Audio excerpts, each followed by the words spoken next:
Good afternoon, everyone, and welcome. For those of you who don't know me, I'm Professor Emma Flynn. I'm the Pro-Vice-Chancellor for Research and Enterprise at Queen's University Belfast. It's my pleasure to welcome you to this live event organised by the Chief Executives Club at Queen's and in association with Imagine Belfast Festival, which aims to provide a unique way of imagining the future of this great city and the surrounding areas. Now in its 7th year, the festival is organising 115 online events and a number of special projects during this week, and we at Queen's are delighted to be involved again. Today's event, De-mystifying the Deal, aims to give us a better understanding of the Belfast Region City Deal's innovation strand, and in particular, the opportunities it will provide for Belfast and the surrounding region. Belfast is a proud partner in this £850 million Belfast Region City Deal investment, alongside the regional and national government, the 6 councils within the Belfast region, and partners in higher and further education. We're working together to drive projects that will help to draw in additional investment, create new jobs, and accelerate inclusive economic growth, an aim that is so critical at the current time. The deal consists of over 20 projects across 4 investment strands: infrastructure, tourism, employability and skills, and innovation and digital. Today, we will focus on the Innovation and Digital Strand.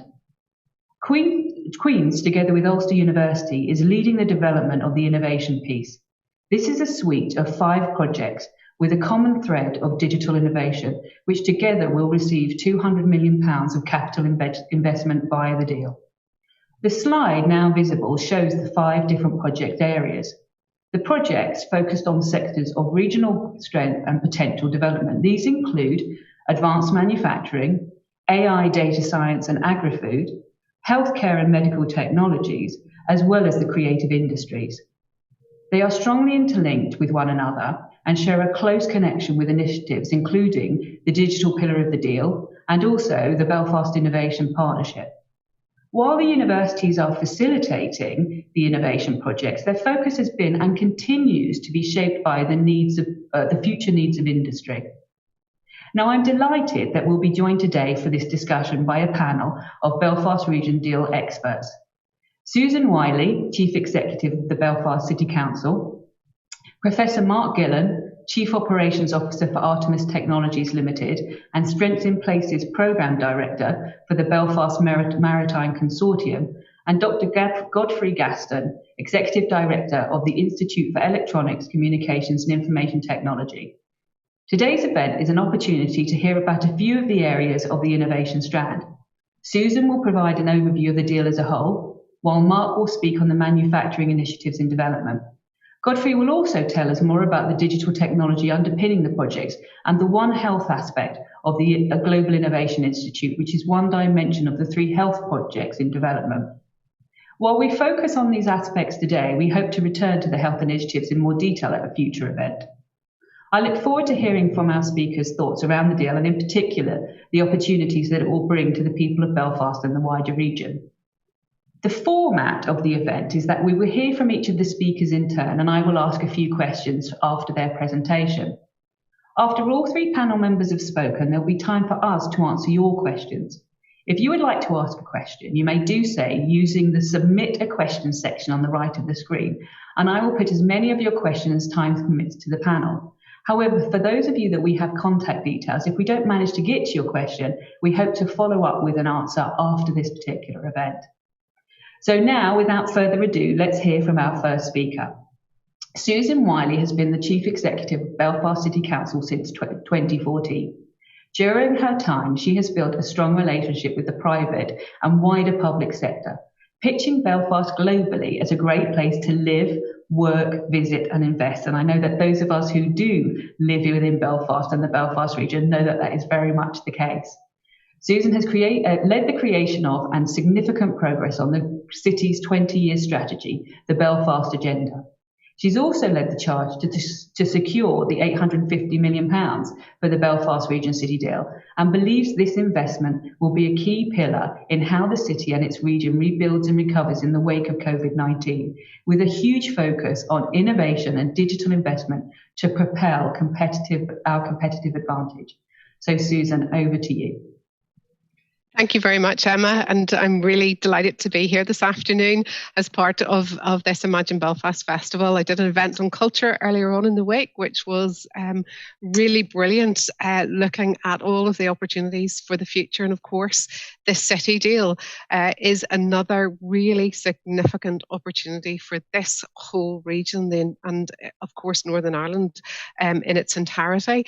So the city deal itself is quite complex, so I'm glad that you did call this event Demystifying the Deal, because I do think that what we do need to do now is to make it really clear what this deal will actually deliver for our businesses and for our people across this particular sub-region of Northern Ireland. And I'm going to have a particular focus in what I say on the power of place and the power of partnership working, really deep partnership working. So first of all, start with how the deal came about, Emma.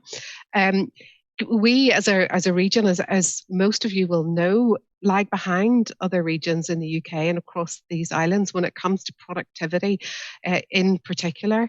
And I think there's also a real lack of understanding about that power of place. And what I mean by that is the ability at a local level to join up both the challenges that we face in terms of the jobs of the future and also the opportunities that exist and the strengths that exist as well. And I don't think that we also make enough of our deep research expertise that we have across our universities and really shout enough about and get behind our core sectoral strengths. So that's why the deal came about. That's why when we looked across the UK and we saw that other regions were doing this and getting deals, we thought, well, we need one for the Belfast City region and for other parts of Northern Ireland as well. And of course, it was very political in terms of landing that deal. And there was a key point in time in respect of where some of our political parties were with the UK government that actually brought the deal across the line. So it's based on analysis. It is based on an economic strategy. And also then it will also look at issues that we're facing as well. Some of those big challenges like climate, like COVID-19, and like, for example, automation and artificial intelligence that are coming our way. It's based on a geography. A functional economic geography, as we're calling it. So basically where a lot of the work is created and where the labour force comes from, the travel to work area around Belfast, right down to Newry and towards the border. So yesterday we launched the Dublin-Belfast Economic Corridor, and this deal will absolutely set us up really well here in the north so that we can work alongside our partners in the south of this island down to Dublin and create really strong business clusters and pockets of innovation right along that corridor. There is scale in this deal. It is 1 million people are involved in this particular sub-region, and it involves a partnership really like no other, Emma.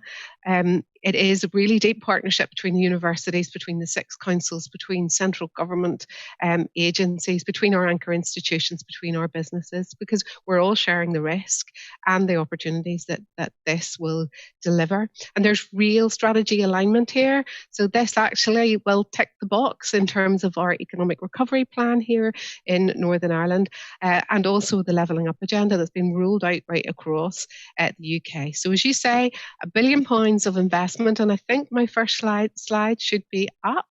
£1 billion of investment, 10 years, that investment will come in over a 10-year period. So that's quite important to note. Those 20 projects will really boost higher value jobs. And they're also very carefully crafted to spread the benefits right across the whole of the sub-region. So in terms of the 4 investment pillars, obviously, this event here today is to talk about the innovation and digital pillar in particular, but the other pillars will create sustainable year-round tourist attractions, will regenerate our cities and towns and breathe new life into them. And we will also connect people to the jobs through an investment in a small number of transport projects. And we will also then, very importantly, integrate major employability and skills programs around these particular projects so that people right across the region will be ready for the new jobs that this will create, with a real focus on digital skills. And then, of course, the big focus on innovation and digital, developing the capability in those strong business clusters, whether that's health and life sciences, advanced manufacturing and engineering, data analytics and computing, screen and creative industries, and clean tech. And we want those to continually innovate and develop new products and new services. 5 centres of research and development excellence, as Emma has outlined, really, really world class in digital tech, with the Global Innovation Institute that Godfrey's going to talk about in just a minute or two, in advanced clinical healthcare, including new drugs trials, telemedicine, medical devices, cutting edge manufacturing technology, and the first ever creative industries media lab, with a volumetric stage, whatever that is. I'm not quite sure, but I'm sure we'll find out more about that. It's all underpinned then by this absolutely reimagined digital capability for this particular region, whether that's investment in 5G, wireless technology, creating real test beds across the region to enable both our big businesses and our small businesses to avail of those and grow. And we're going to take a mission-orientated approach to push out challenge funds to our large and small businesses, really to say, look, help us as a sub-region to solve some of the problems I have mentioned and develop new products, and then market those new products worldwide. So if you could bring me on to the next slide, please. Thank you. It's important that you know how the money works, and that it's a very complex deal. It's a cocktail of funding, and it comes in from various sources. So there's 350 million comes directly from Treasury, over and above the block grant that comes into Northern Ireland. That's going to go directly into innovation and digital investment. That's matched by 350 million from the Northern Ireland Executive. And as I say, this money comes in over that 10-year period, with 100 million being invested by the local authorities and 50 million being invested by the university. So as you can see, we are absolutely sharing in the risk of this deal and in the investment of this deal. And if you move on then to my next slide, thank you. So I did say that partnership is absolutely key, and you can see the 3 main pillars of this partnership on the slides just now, between industry, between the universities and colleges, and also the government as well, because public sector investment is really important to really make this whole ecosystem work. That partnership is that triple helix approach that we talked about. I know that we said we wouldn't use too many acronyms, but the power of actually the universities, industries and government coming together is what has actually made some other regions really stand out. If you look at Silicon Valley, if you look at San Diego, for example, that's what's given them real competitive advantage in their growth sectors. So we're absolutely tackling the barriers that are constraining productivity and inclusion head on by working in this partnership. And we'll go further than this deal and delivering the 20 projects. We've already set up a digital innovation partnership, which will absolutely support this deal, create the right environment for us to innovate at global scale and create the right digital investment and platforms to allow that to happen.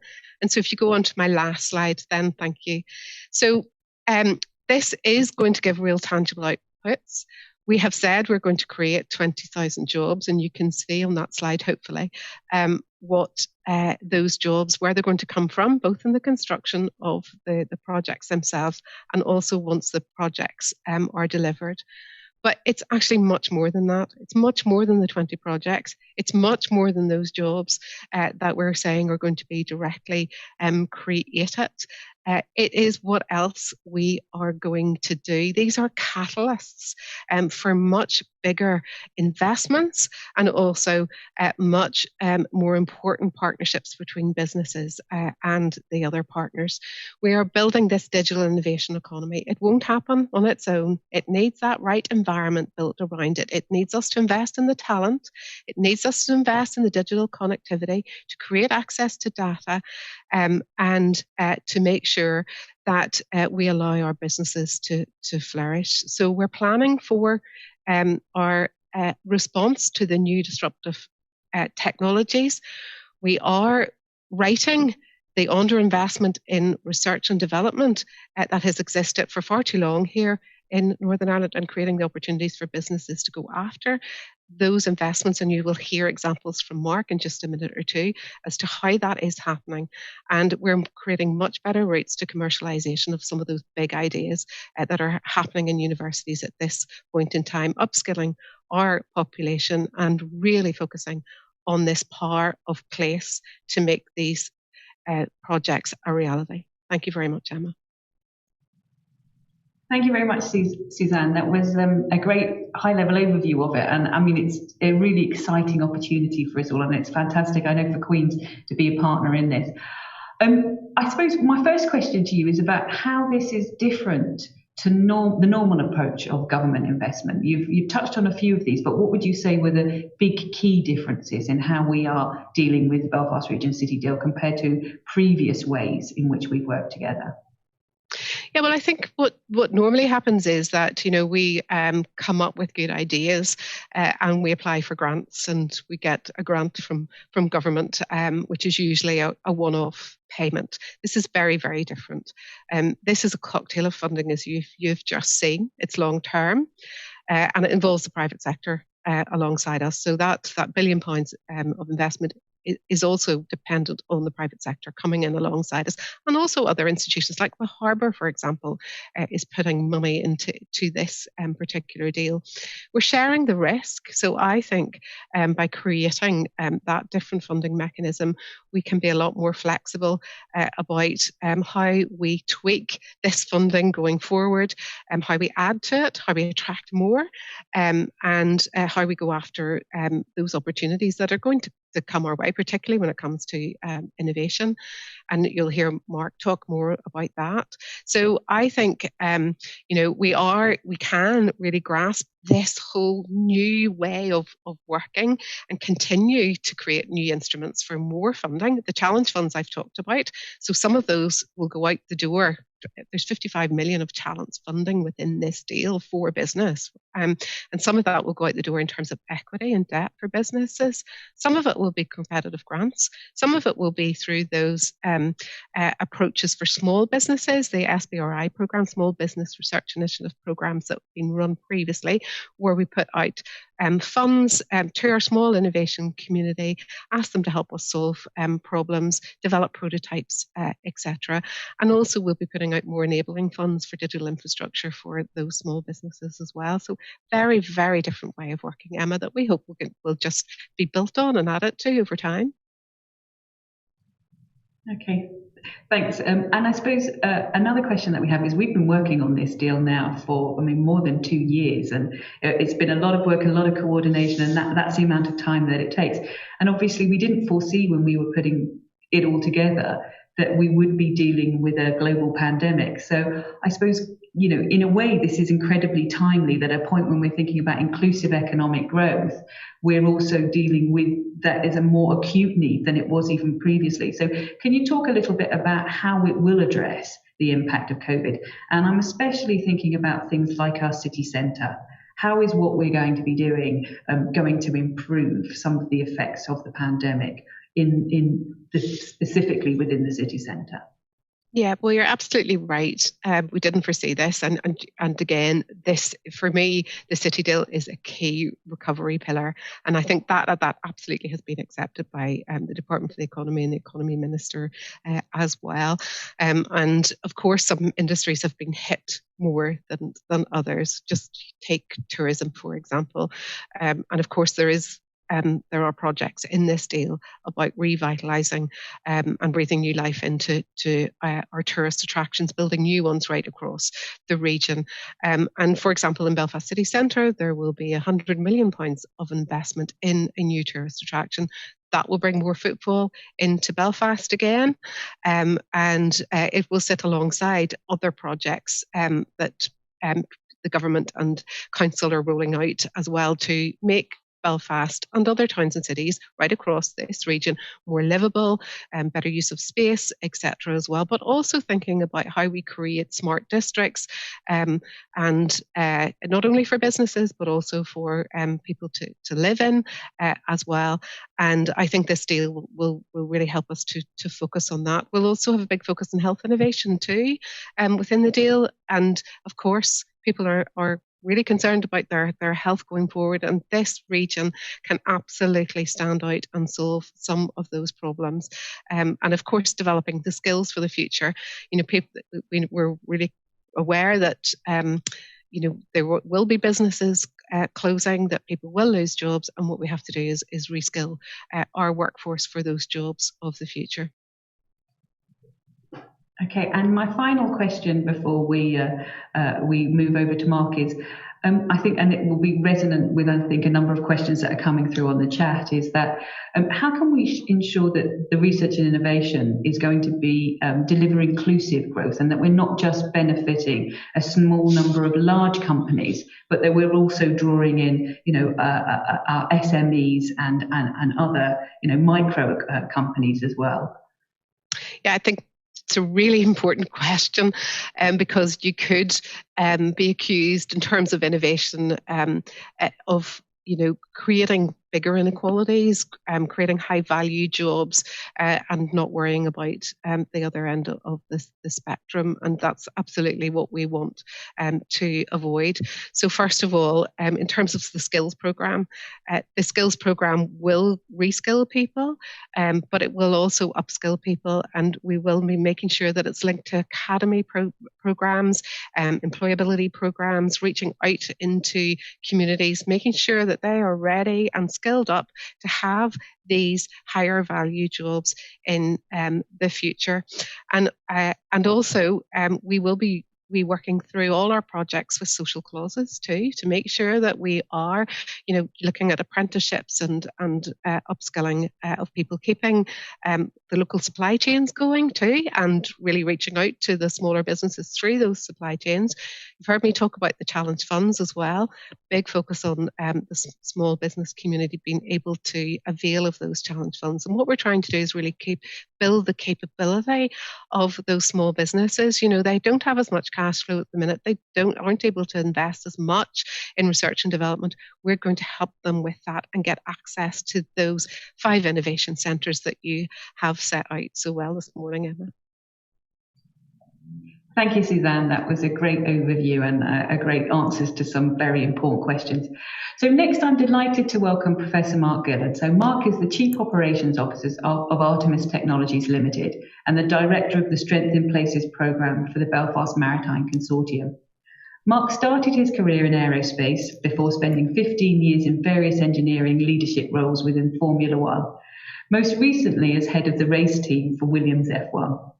Prior to joining Artemis Technologies, Mark was Chief Technology Officer of Innovate UK, responsible for both the strategy and impact and centres and networks governance directorates, and overseeing an annual funding portfolio of more than £1 billion. So Mark, over to you. Thank you very much, Emma. So if I can just have the first slide, please.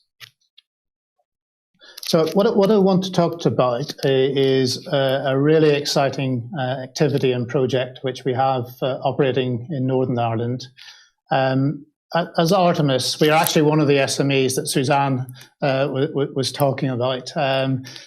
So we definitely are there to fight above our weight in terms of size, and we're rapidly growing as a company. But what we're trying to do is deliver something truly transformative into the marketplace.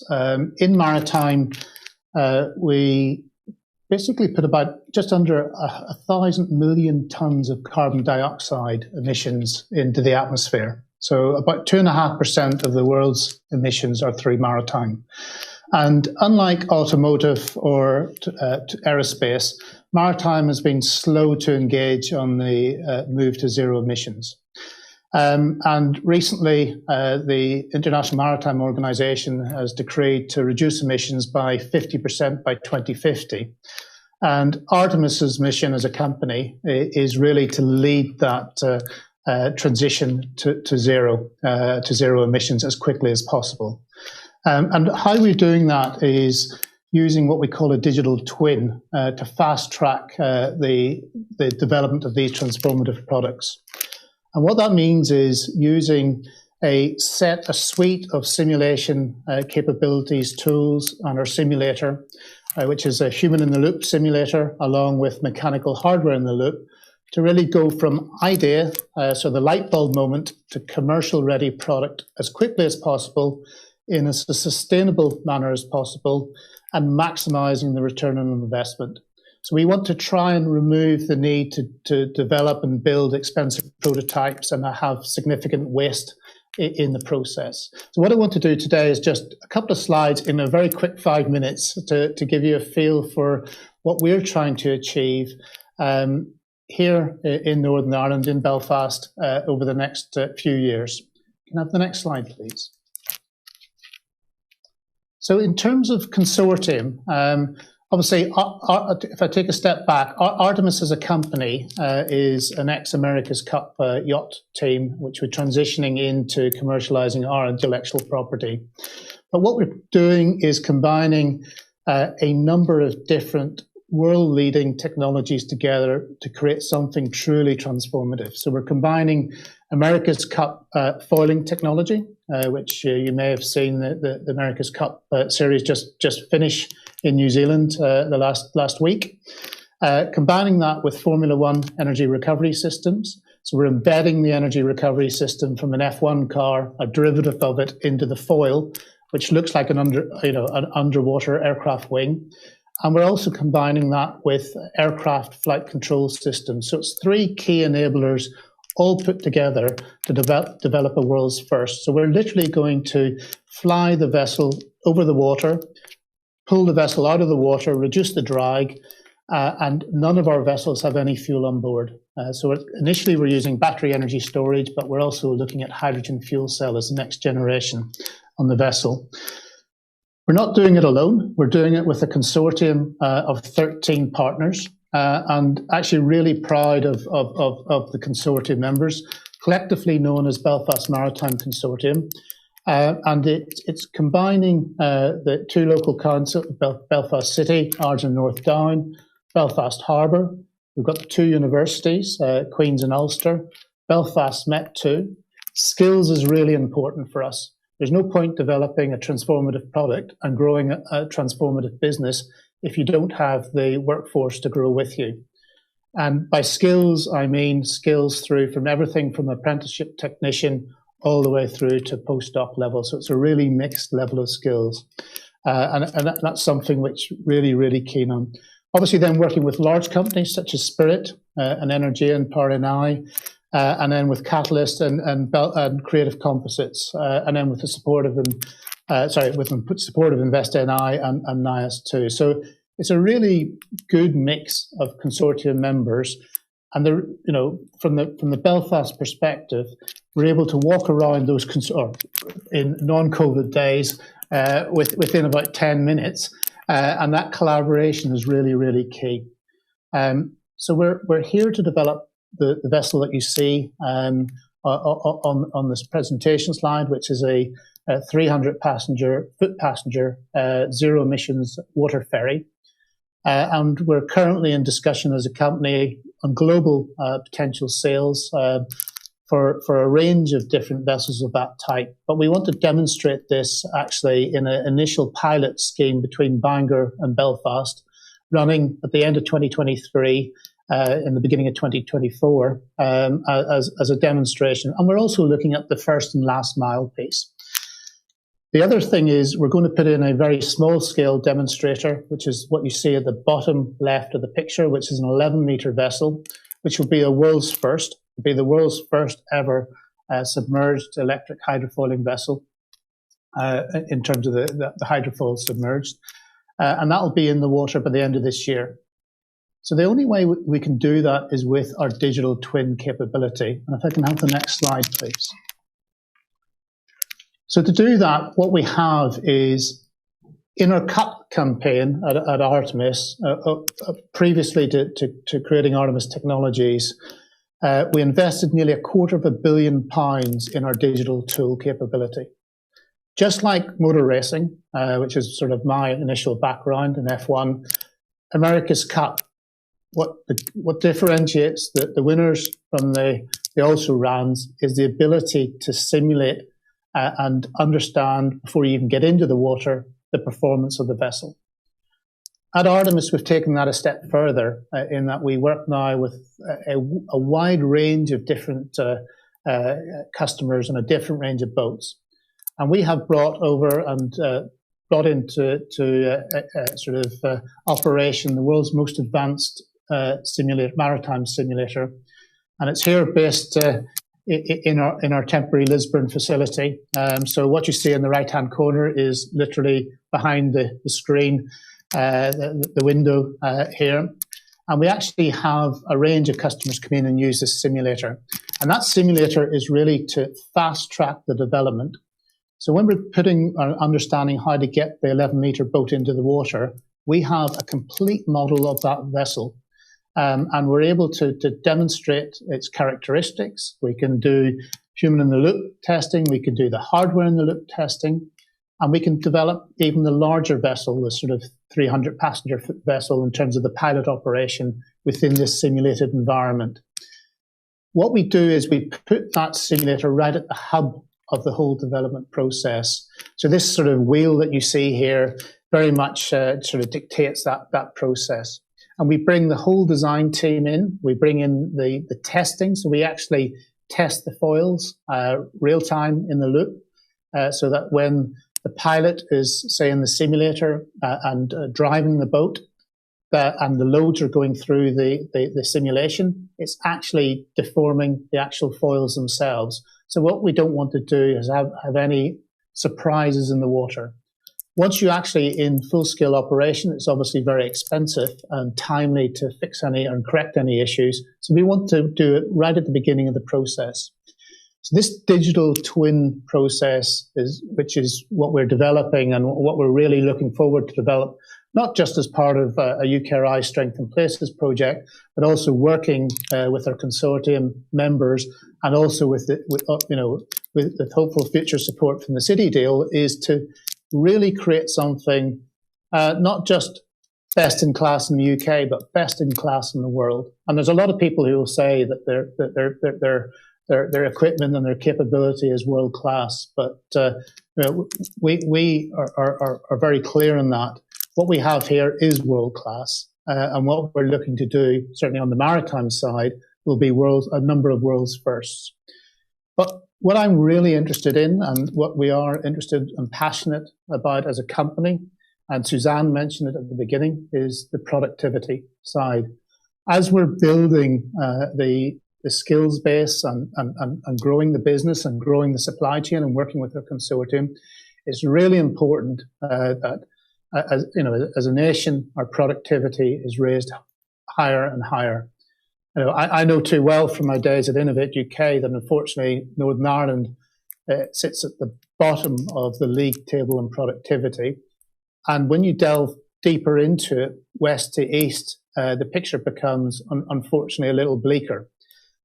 So at Artemis and the consortium, we're really keen to really diffuse the knowledge of the digital twin, how you go from idea to commercial product, maximizing margin as quickly as possible, as efficiently as possible, sustainable as possible, with suppliers and other companies in Northern Ireland. So that diffusion of knowledge, increasing productivity, I think will be actually a really big part of the impact of this digital twin process.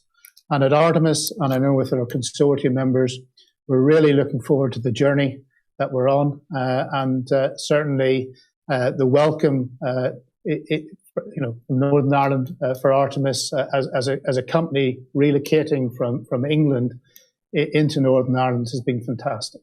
Thank you. Thank you, Mark. That was really great and really interesting. So I suppose one of the central tenets of the City Deal is partnership, but also partnership and agility. Now, in your previous role as the Chief Technological Officer for Innovate UK, you led their COVID-19 response.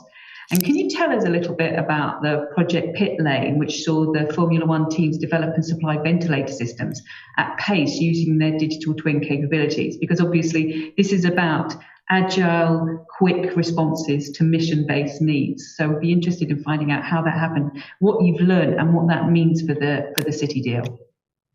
Yeah, so I think there's been a lot of lessons learned through COVID and COVID-19 response. If you look at Project Pit Lane, what was happening, again, there's a very bleak picture, particularly at that time before our lockdown, obviously just a year ago, from Italy. And we were getting a number of calls from heads of intensive care units across the country, literally cutting up scuba gear in preparation for what was about to hit the intensive care units. At the same day, on a Sunday, the F1 was cancelled in Australia, and I reached out to the head of the technical director at Formula One management. So we met, actually, I remember, on St Patrick's Day in Victoria Embankment in our offices at Innovate UK. And I was the only one in the office because we had shut down as well. In fact, Sir Mark Walport was there with his assistants, but I think it was just a small group.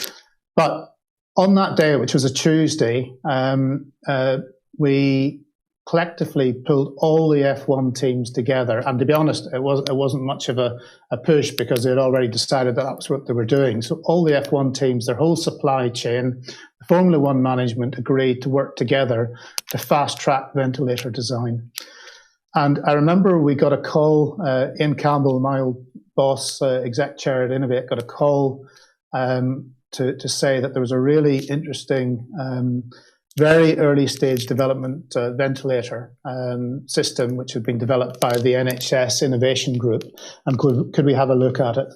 And we brought it to Red Bull on a Friday evening. It was on the bench on the Saturday, and within 2.5 weeks we had it developed to MHRA ready for type approval. So that was with the full weight of all the F1 teams in the supply chain, with Olympus Medical working and taking something from literally early stage design to MHRA ready for going through the approval in which should have taken 3 years. And the only way to do that was using the digital twin. So the F1 teams are world experts in reverse engineering other people's ideas and competitor analysis, and taking from an idea through to product quickly. And I think the synergy there from us, looking at the health side and particularly medical devices and sensors and what one can do at pace, even in a highly regulated environment, we needed to take a step back and say, well, actually, we need to learn from that. And that learning was done across a whole range of different areas. It wasn't just Project Pit Lane. There was other companies such as Airbus, High Value Manufacturing Centre, etc., were all involved. Ford was involved. The numbers are too many to mention, but that learning, we mustn't forget it, and we must now look to apply that for future, because what should have taken 3 years took 2.5 weeks.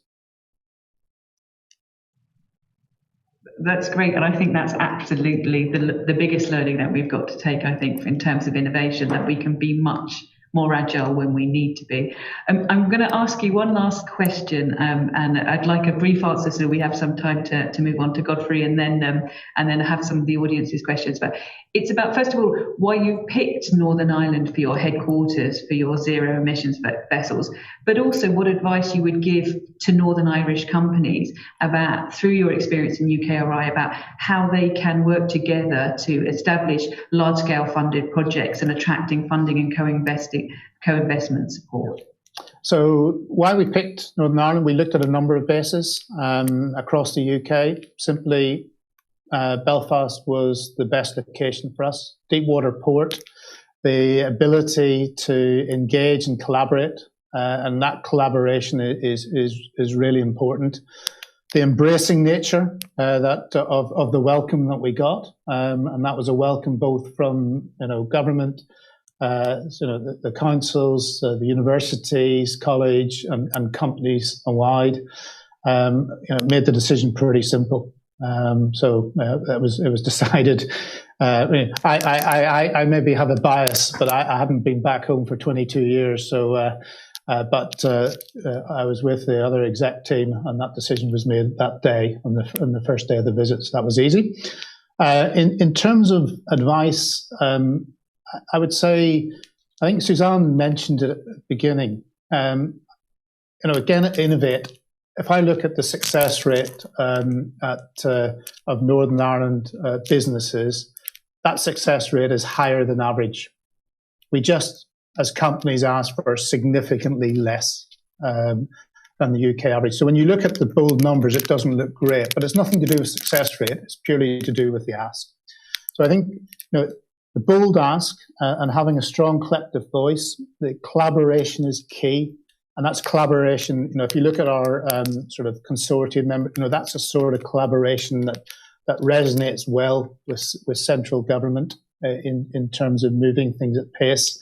And I think, playing to your strengths. Geographically, we have a lot of strengths. There's not many places in the UK that has the infrastructure that we have, between airport, harbour, universities, colleges, hospitals, etc., and tech, all in the one place that you can walk around with no car. That's hard to find in the rest of the UK. And I think the other thing, the final piece I would say in the journey is, from a UK central perspective, I was always looking from the strategy side how you could demonstrate something at scale. Northern Ireland were really quite small, so we're actually smaller than a lot of the LEPs. So why shouldn't we be looking to demonstrate at a nation scale to showcase, if you look at hydrogen or other examples, and de-risk it for the whole of the UK, but doing it at a nation scale. So I think we're really well aligned, not just as from a Belfast side, but from a nation side. But I could go on for that for quite a while, but you said be brief. Thank you, Mark. That was great. So next, I'm delighted to introduce our final contributor, my colleague, Dr. Godfrey Gaston. Godfrey is Executive Director of the Institute for Electronics, Communications and Information Technology, also known as ESIT, based here at Queen's. The Institute work includes developing models for commercialisation and innovation within a research environment, leading to economic development and linking up the cyber innovation ecosystem internationally. Godfrey is also currently the user lead for the Global Innovation Institute, also known as GII, a multidisciplinary research innovation institute, and part of the Belfast Region City Deal. The GII has a focus on the use of secure, connected intelligence technologies in sectors such as financial services, advanced manufacturing, and One Health, which is a combination of the food and health sectors. So without anything else, Godfrey, I'm going to hand over to you. Thank you very much, Emma, and thank you so much for the opportunity to speak here today. So, as Emma says, I work for ESIT. Those of you who know Belfast, that's down in Titanic Quarter, just in Catalyst there. And the focus very much within ESIT is around the three areas that Emma mentioned: secure, connected intelligence. And really, there are three centres within ESIT, the Cybersecurity Centre, or CSIT, who you may be familiar with. There's also the Centre for Wireless Innovation, and then the Centre for Data Science and Scalable Computing. So it's really bringing together the cyber, the wireless, and the data science, AI, and computing, which brings together this secure connected intelligence.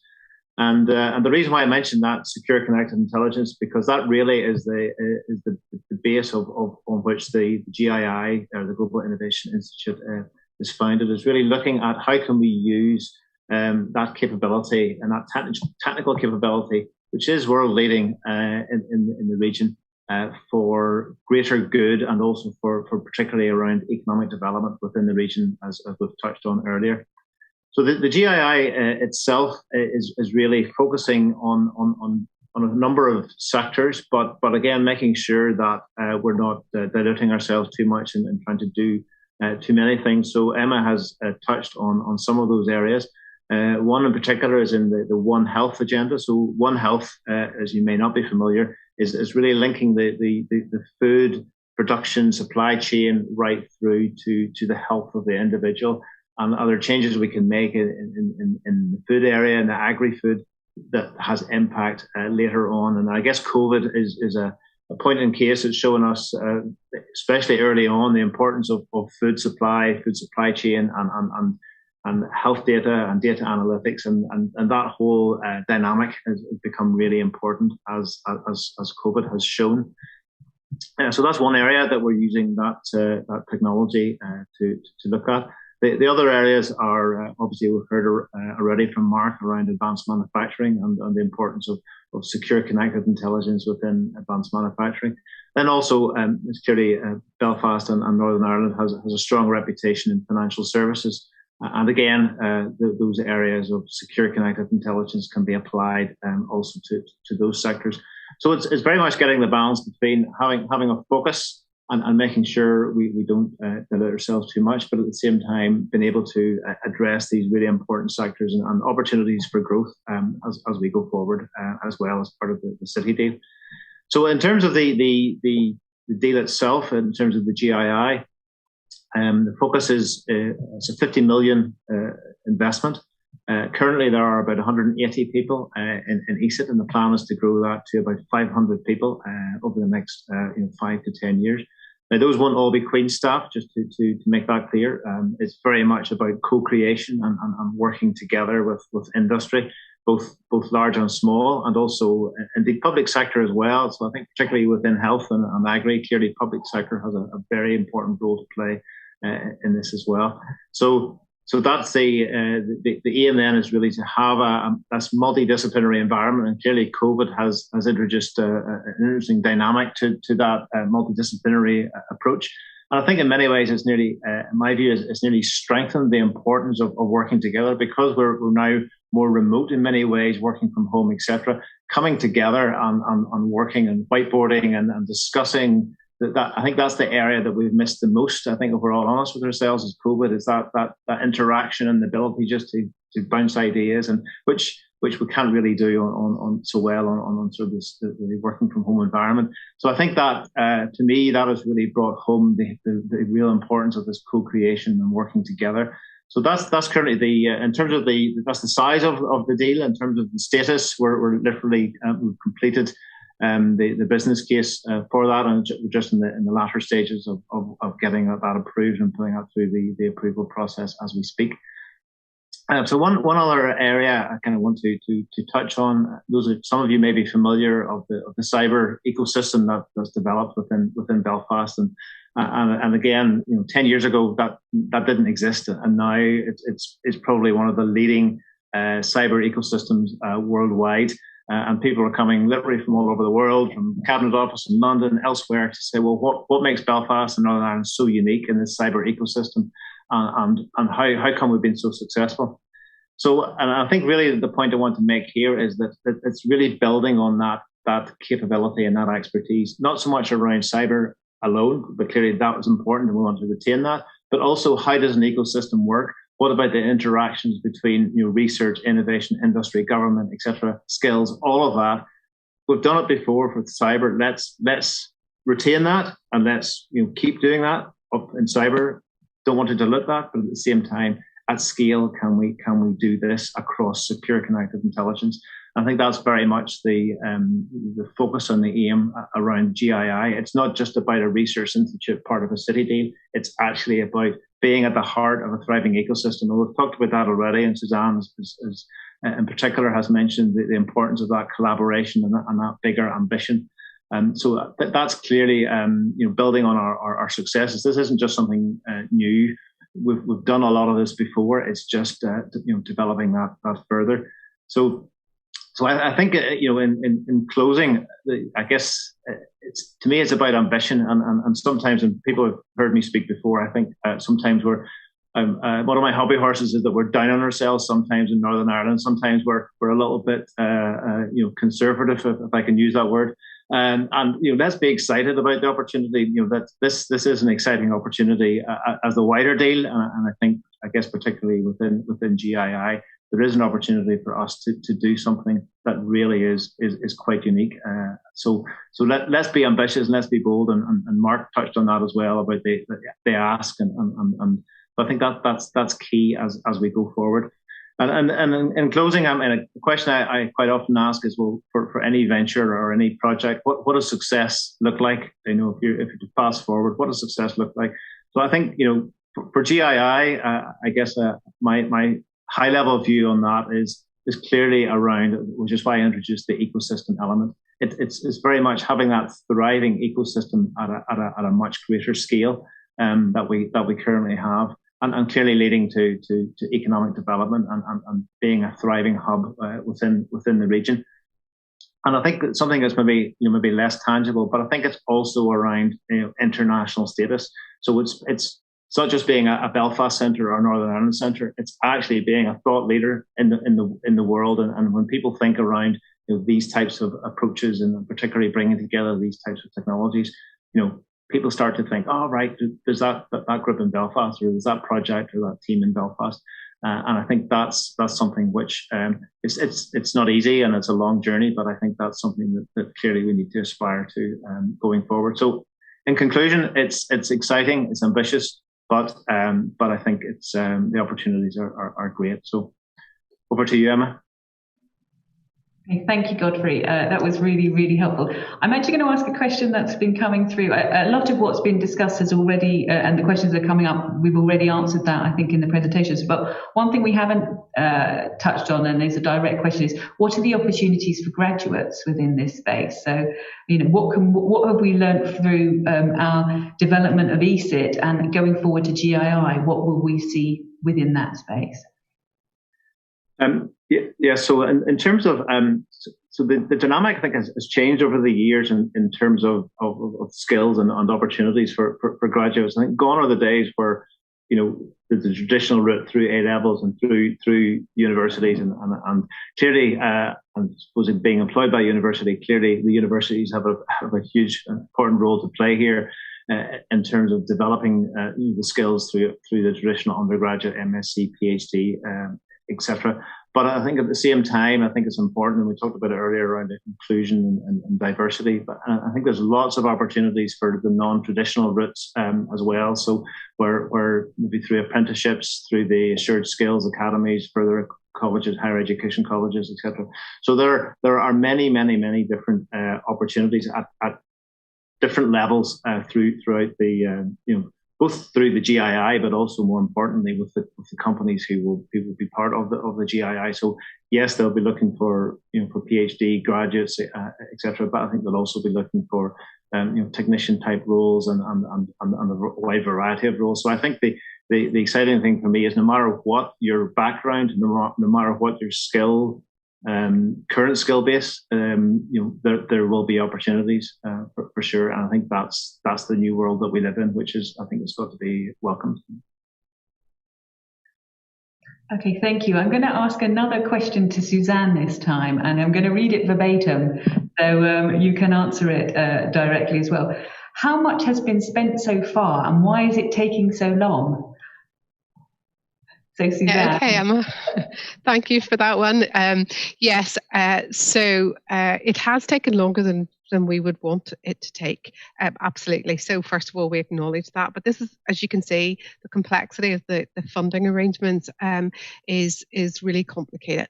And of course, what we've been doing is we've been going through the process that is basically set for us by government, because they have to sign off on each of the business cases that we've been producing for all of those 20 projects. So we have now submitted all of our business cases to the various government departments that need to sign them off so that the City Deal money can start to flow. We have spent a lot of our own money or a lot of our own investment at risk.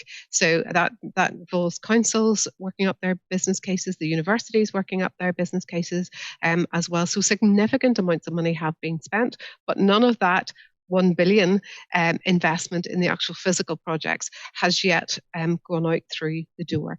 So we are intending to get a phased deal over the line, because I said it's a 10-year programme, right? So all the projects won't come through all in one go. So they will come through in stages. And of course, what we want to do is move forward to the next stage as quickly as possible. So we are aiming to have the overall deal document with all 20 of those projects listed in it, agreed by June of this year, and then money can start to flow. Now, some projects will come forward quicker than others because they're more worked up. So, for example, GII is one of those projects that's well worked up. The Advanced Manufacturing Centre with the Factory of the Future, the Institute for Research Excellence in Clinical Healthcare as well, and the Screen and Media Lab that I talked about earlier on, alongside some of the regeneration projects as well. So those can happen very quickly. So we'd expect those to go into casework, and that's the process that happens in government departments to sign off that that money can start to come out through the door. And we know that the Treasury has already been sending money over to Northern Ireland as well. So the money is there. So I think you'll see a real pickup in pace. Thank you, Suzanne. That's great. Very quickly, because we've only got, I think, 3 more minutes for this answer, I'm going to pass over to Mark now. And we've had a couple of questions. Obviously, it's not just the pandemic that we're dealing with as a crisis, that's something that we need to be addressing. We're also thinking about environmental sustainability, and your company and the work that you're doing is very much based within that. So how can we ensure that within the deal we're thinking about a just economic development and the opportunities that sit within the possibilities of hydrogen and carbon sector? So is there something you'd like to say from an industry point of view? Yes, so simply to have a very clear roadmap on that transition and the journey that you're going to go along. Collaboration is key, and collaboration, as I outlined, say, in our Strength in Places activity, is a collaboration on businesses of all sizes, universities, research technology organisations, and local government. So making sure collaboration is defined and the roadmap is defined. And also, when you're looking at the infrastructure side, that it's achievable and scalable. So I think with those things in place, then it leads to a much better outcome. Excellent, thank you. Yes, I know in terms of the development of the business cases, we're thinking about sustainability centrally, as well as an inclusive development across all of the projects within the deal. So I'm afraid we really have run out of time now. I think there will be a slide coming up with our contact details. So if anybody has any questions that have come to mind in the future after this event, you can contact our Innovation Project Management Office using this email, and you can ask your question. We're also going to be looking at the questions that we haven't been able to answer today, and to be responding to those that we do have the contact details.